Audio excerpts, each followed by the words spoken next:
5, 4, 3, 2, 1. Good. Whatever you've got, ladies and gentlemen.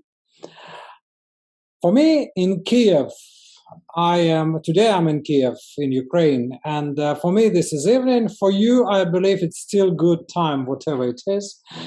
Today we have our Legend series, where I'm sharing and abusing my relations with the living legends of credit management. And today I'm happy to welcome Mr. Patrick, or Professor Patrick Connelly, who nicely agreed to give me an interview. Patrick, you're welcome to our virtual room, and thank you very much for accepting your participation in this event. Dobro. Thank you for inviting me. Well, always a pleasure. Always a pleasure.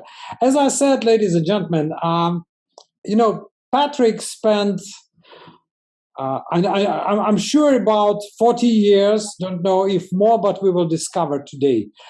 And to me, he is one of the living legends, and I believe that's my role as a credit practitioner, as a person who allows himself to speak publicly, to make sure we are building the bridge between the generations of credit management practitioners, interessants, and those who are involved in credit. So we make this bridge and we develop credit management this way. So, Patrick, let's start with our questions. My first question will be, I know you got many very different edges of your personality, but everyone who are involved to my air, I always ask, who do you feel you are? So, whom you feel yourself, and how you define yourself in a short version.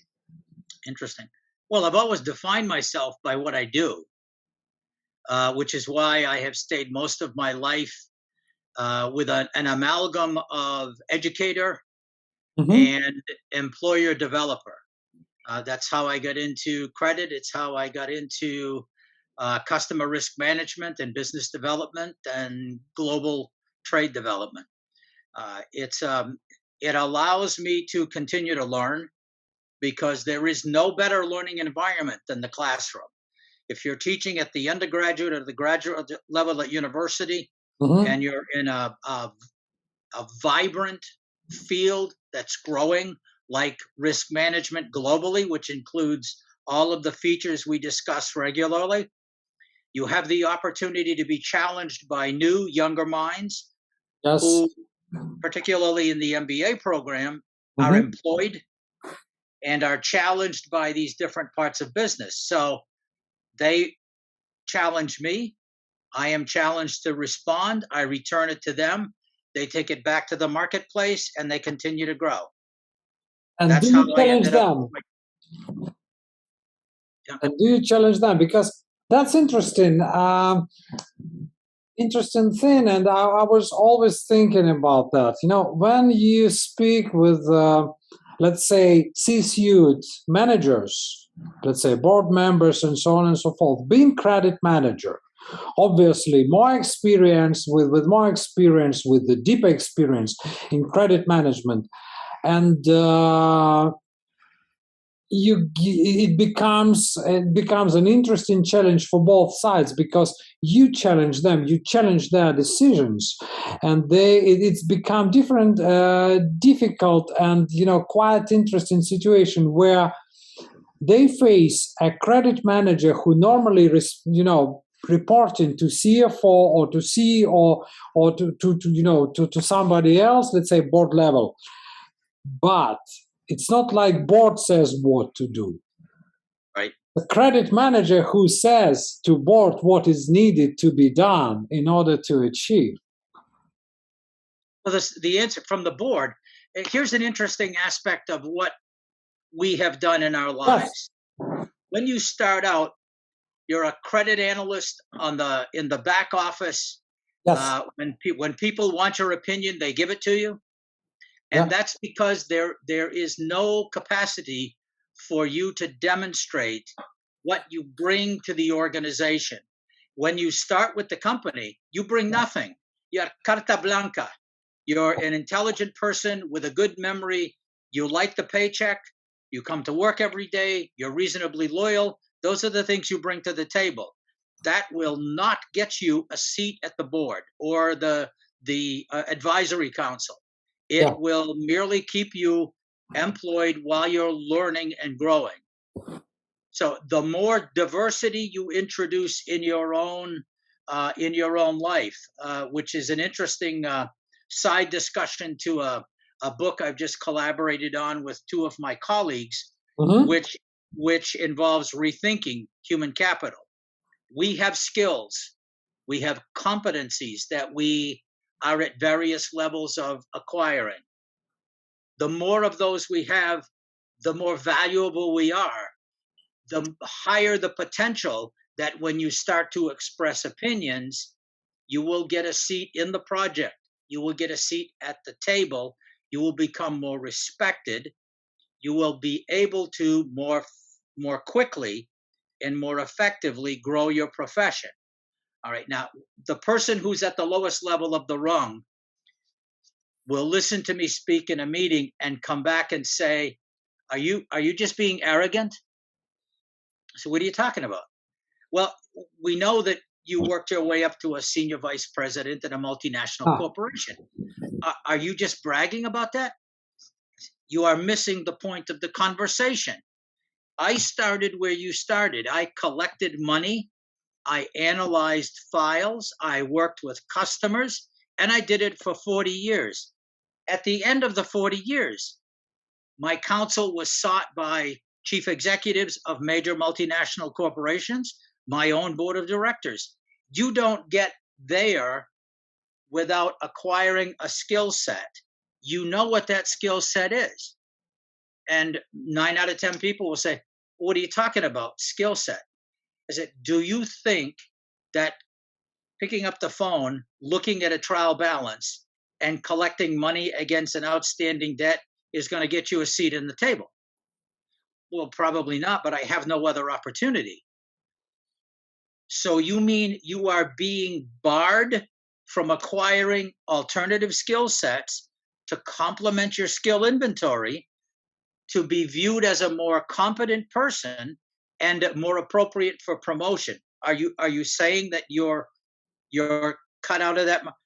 Well, no, but I've got all these other things going on. I said, and therein lies the problem. Where is your priority? What do you want to be 40 years from now? Because it starts where you are today. And Absolutely.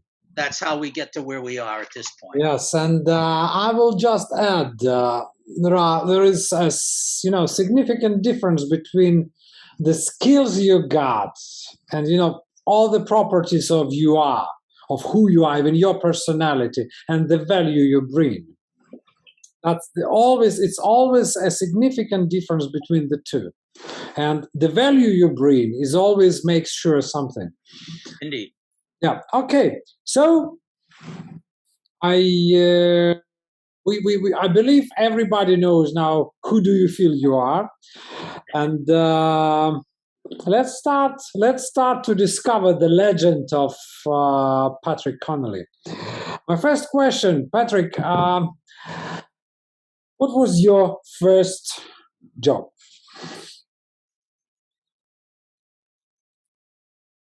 I mean, that's very nice, but you have that's my first job.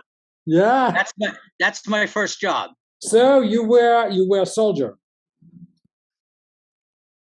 8 years at the military, 2.5 years at war, running an operation out of northern Thailand that assisted units north of the demilitarized zone in Vietnam, and then in various places in Thailand and Cambodia.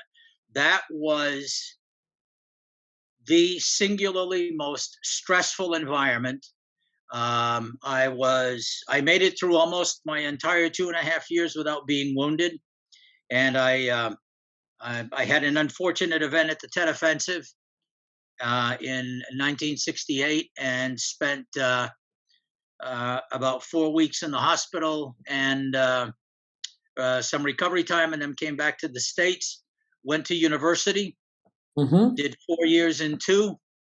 And when I left the university in December of 1974, Mm-hmm. I had not a job and I had not a direction. So I went to work in the sales department of a retail store in Portsmouth, New Hampshire. My first job So, was as a sales guy. I mean, your first job was one of the most respectful job in the world, I believe, because people get it differently, but one of the nicest version of military job I found is that the war is the big hole in the world. It is a big infernal hole in the world, which military men on both sides put on uniform and fill in all together this big hole with their bodies, with their minds, with everything, just to make sure that other people and that other people don't go into that hole, don't fall down into that hole. So this is the job, and this is the most respectful job, which I didn't do myself, but I respect you did that. I And appreciate it. One thing to consider, Andre, in that environment, the stress takes you to the outer limits of your ability. I was a POW for about a month and a half, a mhm, guest, a guest of a not so nice party, yeah, and you are taken to the limits of your capacity to live, and then you survive that. When you come back, almost everything you will do for the rest of your life is at a lower stress level than that. absolutely, yeah. So I worked on the sales floor for about 90 days. The store manager asked me to be his operations manager. I did that job for 90 days. The president of the company came from the next state over. This was a regional retailer, and he spent 15 minutes with me, and he said, I'm going to need a corporate credit manager in 30 days. Is it a job that you would like to have? And I swear to God, I had to go back home, take my dictionary, and read the definition of what credit was.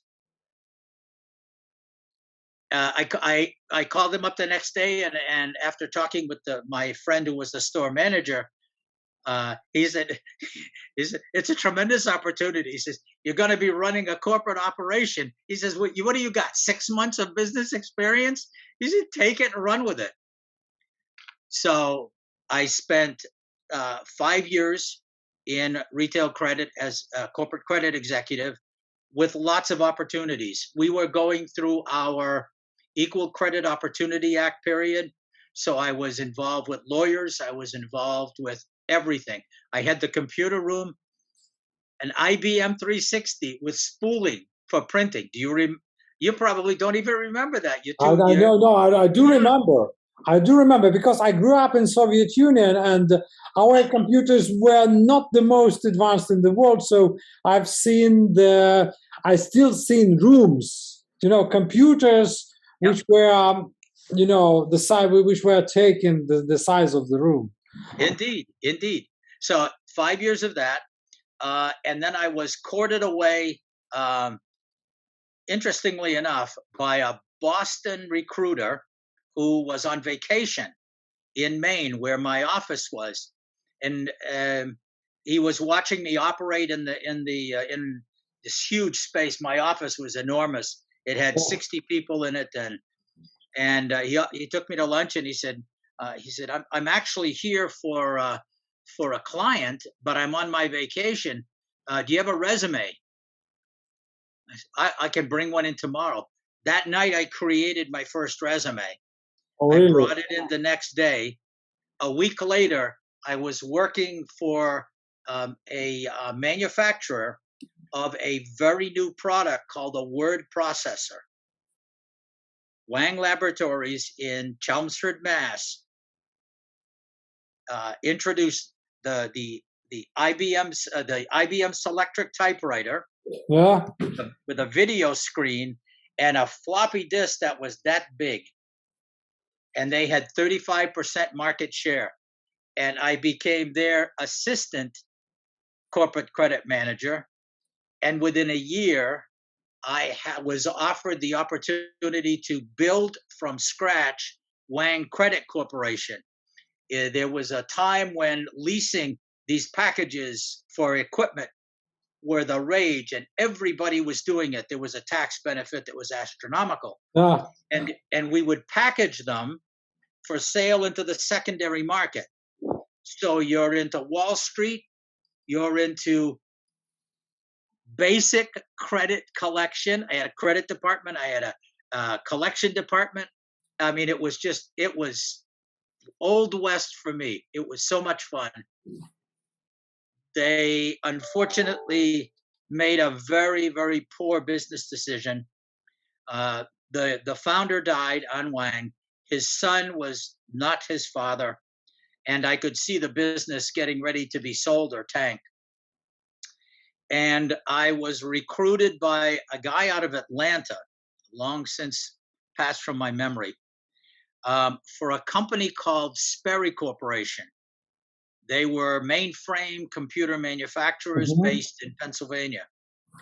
And I went there. I did 2 interviews. And because I spoke French, the, the chief accounting officer, who in that company was my boss, basically took me to lunch, asked me if I could translate Frère Jacques. You know, Frère Jacques, dormez-vous? You know that song? I said, Tom, you've got to be kidding, right? He says, no, no. He says, we get all kinds of people coming through here that claim they know French, and we put them out into the real world, and they get crushed. I said, put me out into the real world first. So he said, well, I'll do better than that. He hired me, and he sent me on the road for a year. I had no living, no place. My mail went to the mailbox, and the company came to get it, and they would tell me what I had in my mail for a year. Uh, and then I came back and built the entire global credit operation for Sperry. And in '87, there was a hostile takeover with Burroughs that resulted in the company I'm sure you'll recognize, Unisys. Yes. And I got out of there as fast as I could get out of there. But rolled into distribution in the form of this Florida company that was looking for a next level executive, someone who had been out into the international world because they wanted to grow. And I have to tell you, at every one of these stages, languages, customs, cultures, legal structures, um, credit legislation, all of those things, you add competency in those things, and Yes. you build your paper. When you look at the resume, it's this enormous amalgam of different kinds of things.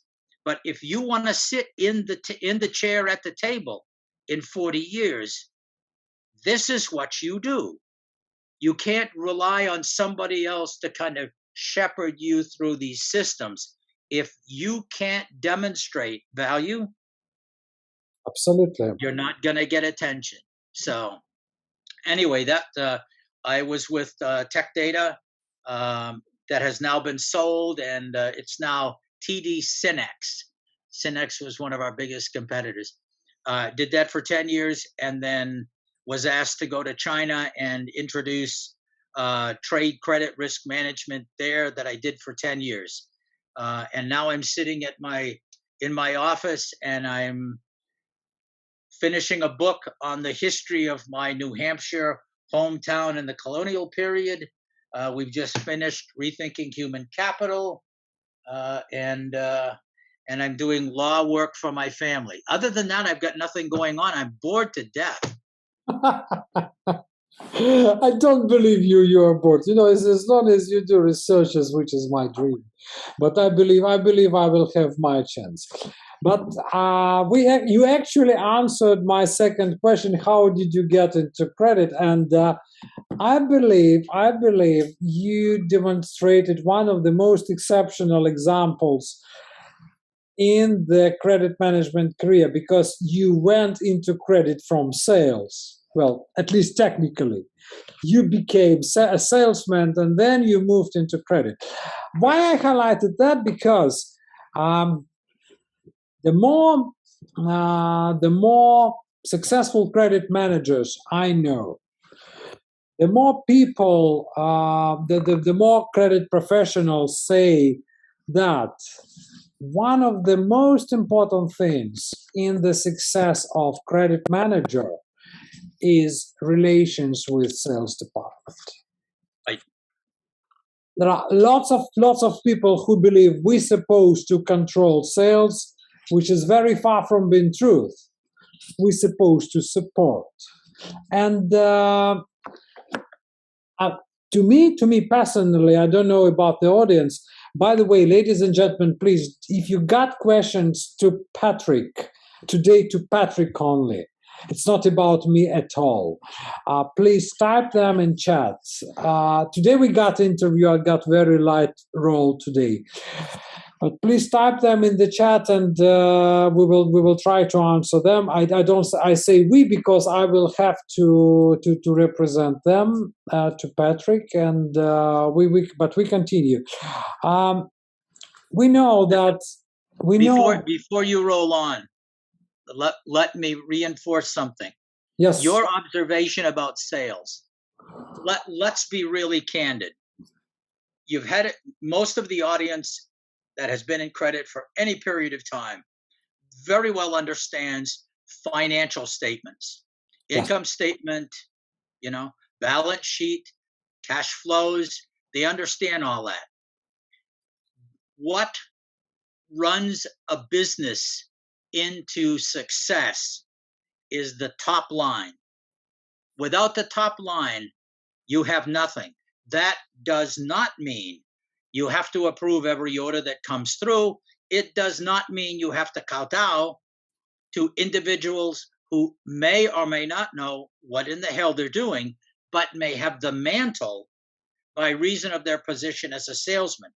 You do have a responsibility to the company, and that is fiduciary. That means you have to take action that you represent yourself to understand as being the best possible action for the company. To do that, it is a lot easier to do with honey than it is with pepper. You can shoot sales, you can blame sales, you can do anything you want, but the portfolio that results in the top line is in your bailiwick. Those accounts receivable represent the most significant source of invoice items that go into the net income category of the income statement. So if you see that a particular customer is having a problem, it is much better for you to partner with sales to find a way to get inside the customer, to give them some type of insight, whether it's education. Most of the time it's discipline. The smaller the customer, the more probable the issue is one of discipline. They don't do things in a timely manner. They don't do them properly. They don't have follow-up. In other words, their invoice collection time stream is out of kilter, which means the customers are being taught to pay them poorly. If you demonstrate that you can help them avoid that, you will gain loyalty. You will also gain the opportunity for these salespeople to sell more product to these companies because you have engaged as a partner with sales to develop their business in your behalf. Sales is absolutely the most important part of the business. You are, in fact, their direct corollary to success. When you go to a meeting with sales, if you want to get their attention, sit down with them and say, I know what your customer base looks like. I can give you a strategy that will help you make your compensation goal every single quarter going forward. Look at the look on their face. And then go in, take their portfolio. That salesman's portfolio of customers is yours as well. Go Absolutely. through the portfolio. Right, Andre? Absolutely. I mean, could not agree with you more. I just got little bit different definitions. I wanted to say, when I wanted to simplify, I simply say, ladies and gentlemen, you may like your receivables, you may don't like your receivables, but the main question about receivables, why do they exist? What do they exist for? And the only answer to that is sales support. It's like a chicken. The only thing they live for is to make eggs. Absolutely. That's your AR is properly managed. And now we'll throw something else on here. You probably at some point will have an extremely large customer that you will want to impress. Get with the salesperson responsible to that customer. Have them review at a detailed level their trade receivables portfolio. Yes. Why would you do that? Why would you care? Because a receivables portfolio is measured as a trial balance net. Buried within the trade receivables are a series of debits and credit items that offset each other. Remember, it's reported net. You can have 4 million items of debit, problematic, over 60. And you can have 4 million items of credit, over 60. They will net to zero. Your bottom line will show zero. If at any point somebody does a due diligence on that accounts receivable base and they fix it improperly, it will cause the company to restate its numbers. And you know, for sleight out of hand, you know what happens if it is reported the company is restating its earnings? What happens to the stock price? And it takes a long time to restore that credibility. The credibility, ladies and gentlemen, you just received a free advice from one of the best consultants in credit management, what to do about receivables, and going and look at customers' receivables is actually offering a help and delivering. You know, this idea gave me a lots of credibility amongst customers and salesmen, and coming to sales and offering help. So, I mean, that's advice I give to every credit manager I meet. If you would like to raise your profile within the organization, or if you would like to raise the profile of credit department, go to salespeople and offer help and say, together we can sell more, and this will bring a result. But my question was about something different. What else you believe made you? What else mean? In addition to relationship with sales, which is major, is there something else with language skills, personality, ability to learn, and building relations with sales and customer really, ensured your success in credit management? I believe there is something else. There was something else. Well, the reality is that when you have the attention, the job, the last job at Tech Data, the final interview was with the chairman of the board, the owner of the company, and his chief sales executive. EVP sales. And the typical inbound credit guy walking Mhm. into the sales guy's office, exactly what you would expect. Totally bored. Listen, I'm really busy. I know you're coming on board. I'll see you after you get here. You don't know who I am. You're about to turn a multi-billion-dollar portfolio over to me, the guy that can make or break your selling compensation success going into the future. Give me 20 minutes. If I've not indicated to you a sufficient amount of competency that I have your vote for hiring, then I'll just pack up and go back up north. Yeah. In 20 minutes, he gave me his business card. On the back, he had written, "Hire this guy now." And he sent his secretary to the chairman's office. And I will break the code for you how that works. All right. Most credit people talk analysis speak. If the customer is paying his bills, if he pays attention and communicates regularly, Yeah. if I have the opportunity to periodically visit customers with sales, then I can probably do something for you. That gets you into the garbage can with the other 700 people that are looking to replace you. You go in, first of all, if you're applying for a job with a company, you have to understand something about the business. Do the same due diligence on a company you're expecting, or either you're working for or you're expecting to work for. You get into the financial statements, you read the reviews, you go to the president's comments for the last 4 quarters, the last 2 years. You see what the company wants to do. It's going to be always the same thing. These are our customers. These are the markets we're doing business in. This is the structure we have. This is how we're running our company. We have this many salespeople for these clients. You think about it before you go in. Where they're doing business has much to do. If you're acquiring a company, for instance, the company that Andrei would be working for, and you're going to be replacing him because he's not doing this. You need to understand what that company has as its objective.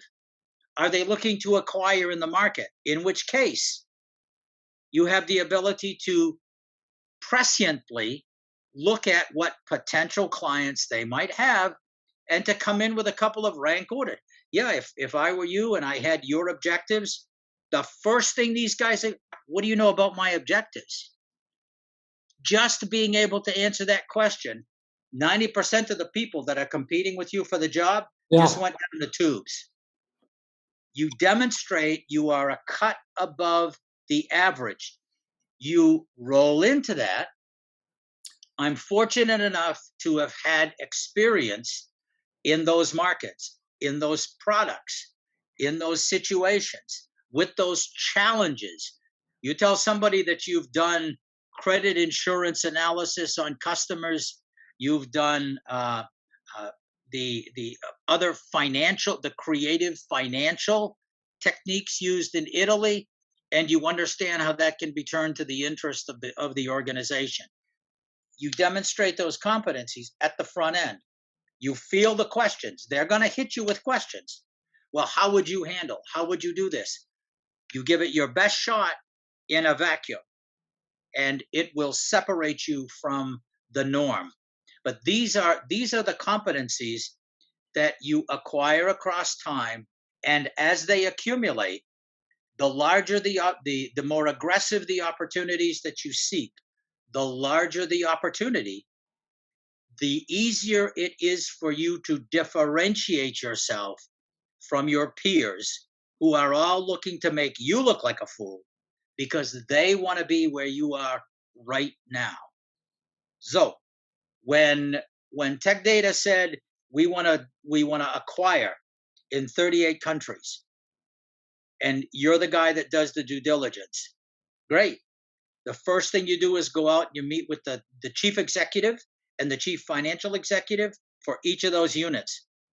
And the one thing that I do, at least on the first day, give me 15 minutes, go over the financial statements with me, and then tell me about your customer pool. Tell me about your product lines.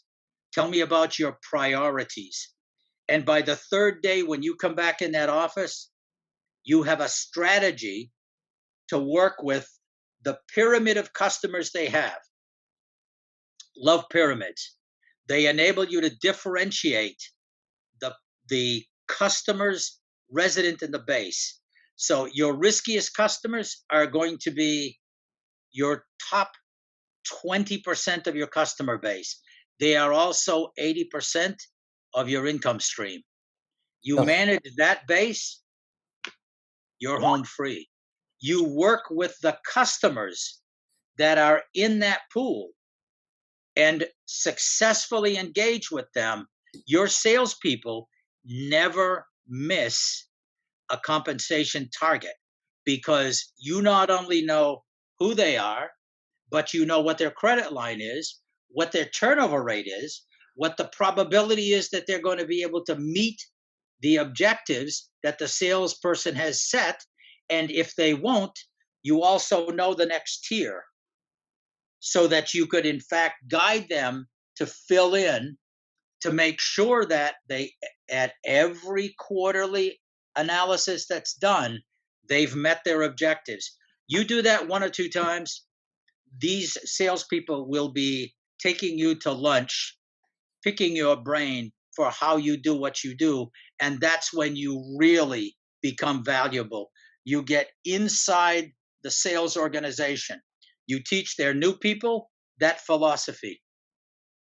You teach the new credit people, get outside of the box, and you build into your organization the mechanism to expand their competencies. The more you offer, the more it expands, the better, the faster, the more profitable will be your career. That's let me echo you with the phrase by Jim Collins, who used to say that you don't need to be interested. You just require to be interested. Just be interested about details. Go there, find a way what to do. Well, what can we do about that? And you're gonna bring value. So bringing value is actually the most important skill, if we can call it a skill. And we are getting to the tricky part of our discussion. So would you mind to share your biggest accomplishment and your biggest failure in your corporate career? In my corporate career, well, Yeah. the most egregious failure in my life was Yes. running out of ammunition in the middle of the Mekong Delta with 21 guys and 1,000 North Vietnamese regulars closing in on us. Yes. That was my biggest failure. I admit that. I paid the price for it, but that was it. On the business side, you can be too arrogant internally, thinking that you can sustain harm where other people cannot. Working for Sperry Corporation, big at the time, it was a competitor for IBM. That'll give you some idea of how big it was. And we were going through the merger, and the chief legal executive asked me to revisit the entire corporate credit policy and reset it for the new world. And gave me 60 days and said, you got half a day in the law department where your office is anyway, and half a day in my office, and we will go through piece by piece. And at the end of this time, we will produce the corporate credit policy for Unisys Worldwide, copy of which I have in my office today. In the middle of this, I did a reassessment of the probable reserve requirements. Just like a bank that has to have capital reserves. Yeah. You know the process. Yeah. In a multinational manufacturing corporation, manufacturing/services corporation, um, there are a lot of variables, and this is back before black swans weren't even a consideration. I mean, Yeah. the risks that they had, they saw, they hedged for, but they didn't really give it much thought beyond that. So I had put in place a percent schedule for every operating unit around the world for the company.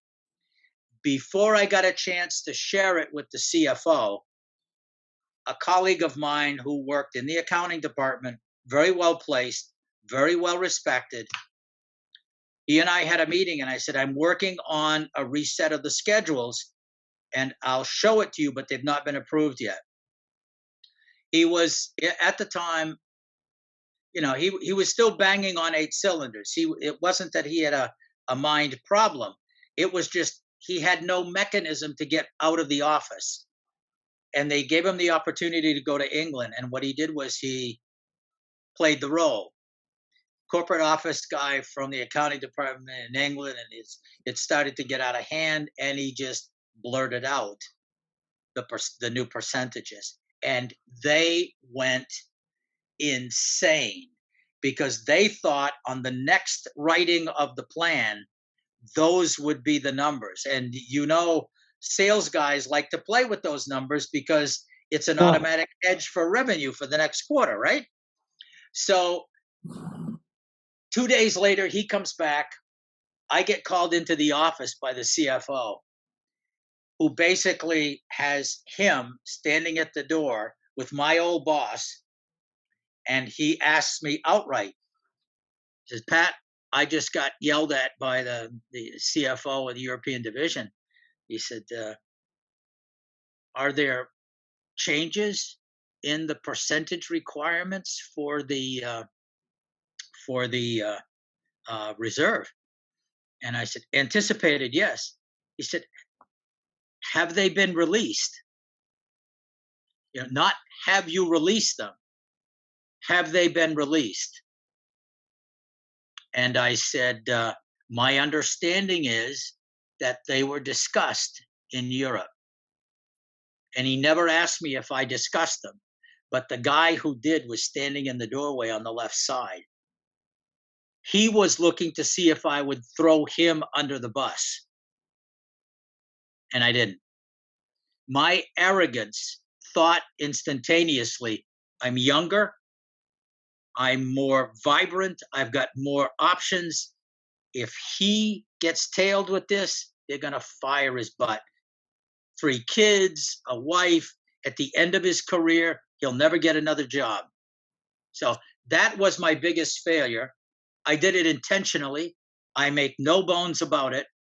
It impaired my career for about 20 minutes because it wasn't a week later that I was interviewing for the job at Tech Data. Mhm. And I probably wouldn't have stayed with the company anyway. But that clearly, that's a lesson. You can't fix everybody's problems, but you better pay attention to your own. Yeah. I had recently married. I had a handicapped child. I had a teenager. I had things that I needed to be paying attention to, but I was young and invincible. And you have you occasionally take a moment in your career and step back. Biggest success? Wow, Tech Data across the board. There is no way that I should have or I would ever have yet another opportunity to create an environment that I was so proud of, where everybody opted into education. They opted into competency. You could give them a stretch goal. I want you to take the DSO from this number. I want it down 5 days permanently by the end of the fiscal year. This is the strategy for Q1, 2, 3, 4, and execute on it all the way through the organization, knowing that the sales organization is going to benefit, and they're 100% behind what it is you do. I was fortunate there. I became vice president of the year. I was promoted to senior vice president, the corner office, the glass windows. It was never in my life a dream to even be able to attain that. Even at Tech Data, as good as it was for me, I never expected it would happen, and it did. And for 10 years, I had a glorious time. I loved the salespeople in all the organizations. The board was very happy with the entire team, just everybody, the VPs, the directors, the line people. The board members could come out of our board meeting. They could walk onto the floor and have an intelligent discussion with a reconciler in the Western region for the smallest accounts, and come out of that meeting and go, boy, these people really know what they're doing. And that, to me, wow. To this day, I still love being able to talk about the men and women that were under my influence in that decade. They've gone on to bigger and better things. I periodically will communicate with them, and that's it. I have no more to say on the subject. That's the high end and the low end, and I don't think I'll be able to improve on that, Andre. No, that's great, because from my much more humble experience, I know that the best compliment the manager is able to receive is the compliment to his team, to his or her team. I mean, personal, this everything is very good, but we all know that greatest achievements in credit management is actually brought to the company together with team, and mostly by the team. That's inevitable. Okay. We know that corporate career ends sooner or later, but you decided, and I can understand this as well on my side, you decided to stay with credit even after corporate career. And, I clearly understand that you cannot do things you don't like, and we all know what is about intimate connection between a credit manager and the portfolio. But when you leave the corporate world, you lose this connection with the portfolio. But my understanding is that we all find beauties of credit outside the corporate career. What beauties have you found after the corporate credit management? What beauties of credit have you found after the corporate? It was most interesting. I retired. Yeah. From Tech Data in 2004 and wrote the first edition of the Trade Credit Risk Management book. Yes. That I have used historically to teach from. All right. Less than a year later, I was contacted by a very well-known, very large American corporation and asked if I would be willing to give a presentation on the concept of credit to the Chinese. Mm-hmm. And sure, they were going to hold it in the city that my daughter and grandchildren resided in the most ideal time of the year, for a period of 3 days, and were offering a very attractive package, air, salary. So I wrote a binder, which I still have. I cleared it with the client, who cleared it with Beijing. And on a given day, early in the morning, a very beautiful executive bus shows up to their, how companies used to have these ranches where they would take people and just everything for them. Yeah. So the bus shows up, and 22 people get off the bus, and then another 22 people get off the next bus. And I'm thinking, gee, that's a pretty big. They said it was going to be around 15 or 20 people, business guys mostly. So as the bus arrives, they give me this page, which I still have. 22 fully ranked ministers from the People Republic of China, right? I got the bloody Central Committee coming to learn. The next bus is their individual translators. So I hadn't been in the room yet. So I get into this room, and if you can imagine a U-shaped room, the podium is at the front. Yeah. My 85 by, I don't know, 165 foot screen is behind me. And in Chinese fashion, the center guy in the front is the most important guy in the room. Now, not knowing that, What was he, the general secretary? No. well, I'll tell you who it was, but I'm going to hold that for a second. So he was in the center with his translator, and his direct reports were along the first row. Along the second row were the regional ministers that supported the minister of industry and commerce, the minister of finance. You cannot imagine.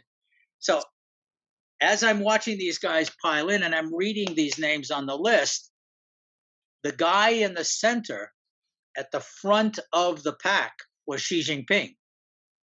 He was not yet, obviously, Premier of China, but he was as I was informed by the company that hired me, this is the brain trust of the Central Committee of the People's Republic of China. He said, they like what you say. There are other things on the horizon. Okay. So I welcome them, ni hao, ni hao, ni hao ma, the standard greeting for the Chinese. This was before I was there and studied Chinese, and I just did that. And Xi Jinping says to me, "Wow, welcome, Professor. We are really happy to be here today. You've been briefed?" I said, "Yeah." He said, "We're ready when you're ready." This is Xi Jinping talking, right? So I started, and I did the whole day. We broke for lunch. They went away for lunch. I stayed in the room and got updates from some of the people that were with the party. And because I wanted to know, are they accepting this? Is it what they want? Are they happy? And it's, oh, yeah, it's just, they think you're great, man.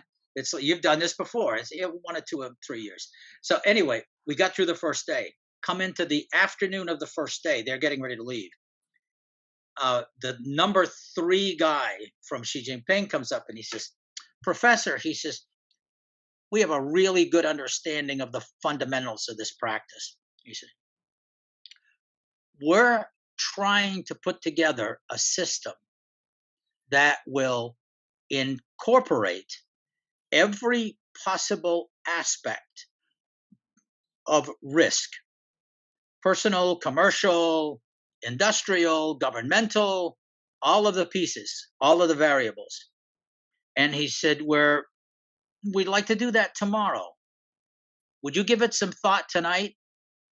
"Absolutely, can do. We'll talk about it first thing in the morning." So I go back to my daughter's house.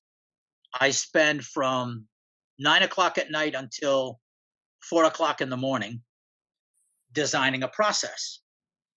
All right. Now, I'll explain what it is to you conceptually.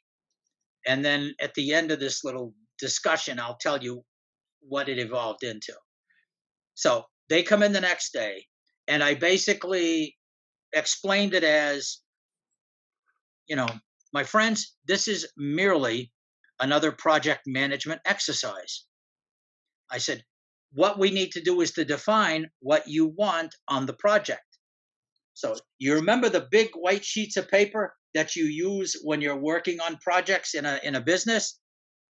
Imagine a room 50 by 75 by 50 by 75, covered from one side to the other with these sheets all the way around every possible dimension of personal credit risk, commercial credit risk, governmental, and industrial. So all of them. Get through the end of the day, and I have to tell you, I am totally brain dead. And they go around and they take the papers away. Yeah. I said, you don't want me to work? Well, we think you've done quite a bit of work, and as have we, and we're going to go and have some wine and talk. And they met until 2:00 in the morning. And then the next morning they came back. And when they came back, they said, Professor, we've got it. We understand what you're telling us. We understand the dimensions. Now, how do we implement it? Like these bombs are going off in my head. This is like a reality show. Nobody gets this. Think about who you're talking to. Nobody gets this opportunity. I'm not the State Department, right? So I said, look, I've given this some thought, and I think if you'll work with me, for a project of this size, this order of magnitude is astronomical. I said, is there, and not knowing China at all at that time, I said, is there a region or a place in China that you could implement this kind of a project and have most, if not all, of the features that you would want to include in a much larger project? I said, in other words, you're thinking scalability before you're thinking units. But where would you potentially want to test the project? And I said, well, that's an easy one for us, Shanghai. I said, excellent. So you will take the dimensions we discussed, you will break them down into logical units, and you will apply them to the city of Shanghai. Once you have that, you will have a programmable event that you can implement. Yes. Long story short, Andre, they went back. A week later, I got an offer to teach my 60-hour course, 6 days, 10 hours a day, for certification, approved by the People's Republic of China, in China. And I did it for the next 10 years. The project went live in 5 years. It's called the Social Credit System of China. You can Google it. When you Google it and you look at it, you're going to go, damn, that sounds a lot like the project that Pat talked about. I was in the control room on the day they flipped the switch and introduced the social credit system. Is there life after credit? Let me tell you. I just said after corporate, but there is consulting, and I believe there is, every credit manager has a lot to share with others. A lot to share with others, and this is really the beauty. And ladies and gentlemen, one advice from my side, just try to look where the credit profession could get you. So from sometimes, if you are lucky enough, and if you are not as knowledgeable as Professor Connelly, you might mean future heads of countries, and big countries like, enormously big countries like China. So credit management is still a very attractive profession, but it could be really extremely attractive. Last scheduled question, Professor, would be about looking back. So if you have a chance to give an advice to your younger self, if you get chance, come back and see your younger self, let's say 25 years old, and give one advice, which would be, well, what would be that advice?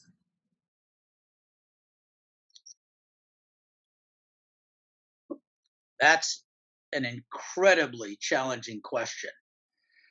As a person, not a professional. Now, maybe we speak about credit, so this about professional question. Okay. About personal, it could be wide. Let's say you meet yourself.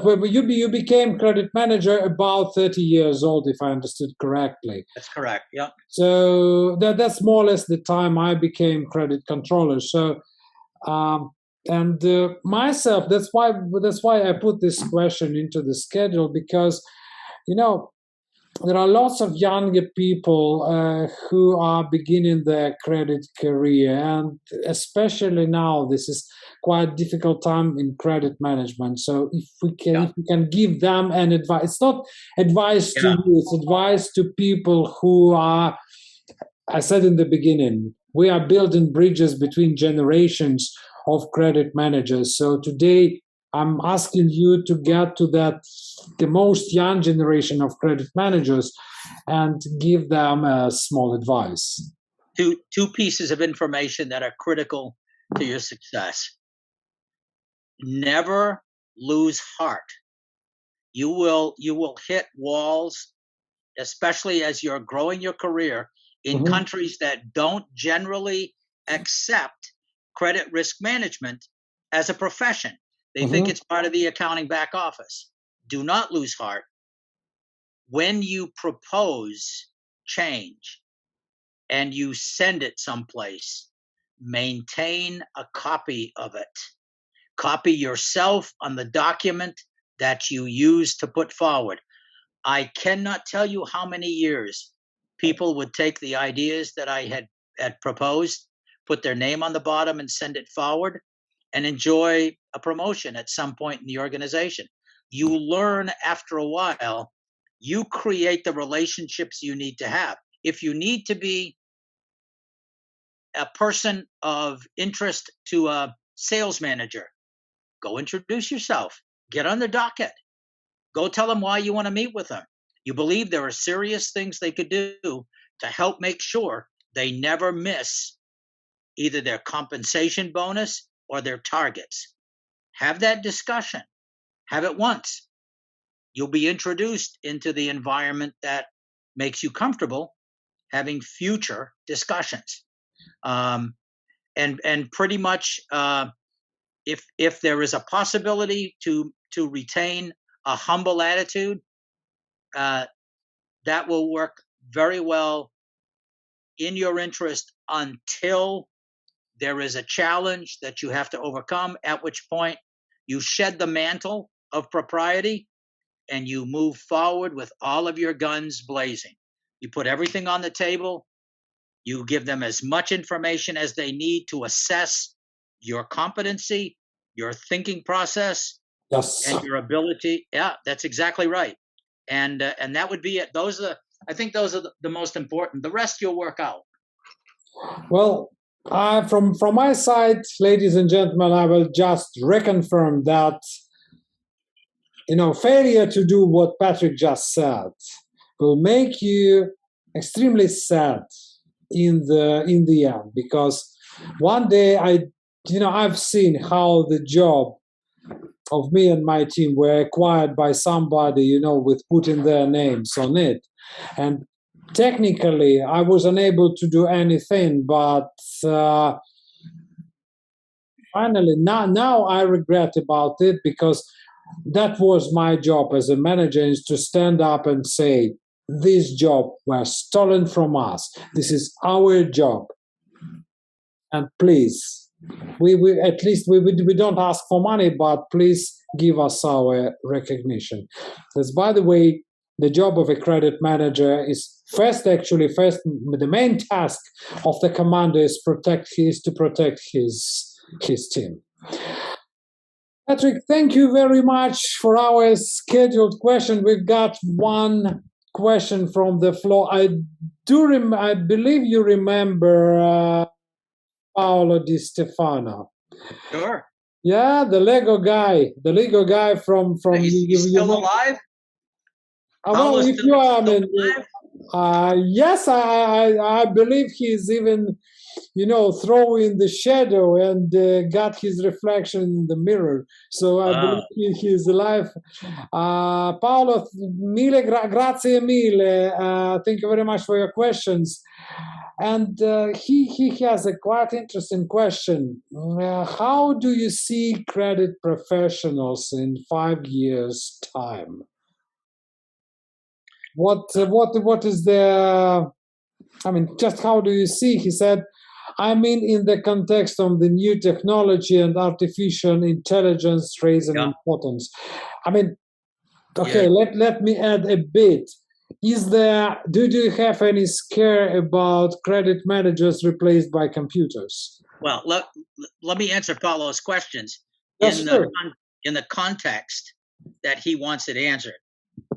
Do I have a job 5 years from now, or is some black box with a speaker sitting on my desk going to replace me? And quite frankly, if you think about where the world is going, the level of complexity of complex systems is such that if you look at a trade receivable portfolio today, I would expect that upwards of 50% of that you don't need a human being responding to. It can be done by AI, absolutely without question. But you have to be prepared for the converse of that. And that means a system making a decision on a complex action and carrying it forward doesn't give a lot of rational opportunity to move one way or the other. Well, maybe we shouldn't do that because there's this other thing to consider. If it can't be quantified in terms of some type of structure, then it won't. You can estimate, the system can heuristically deal with it and then adjust for it after the fact. So maybe in 5 years, that's not replaced. In 10 years, it is, because the heuristics of the model have looked at 5 years of decisions, compensated for the failure items, reset it for the future, and now is going forward with a much broader approval, possible approval of accounts, where people are going to be needed. Look more and more towards customer development aspects. The credit person of 20 years ago is dead meat.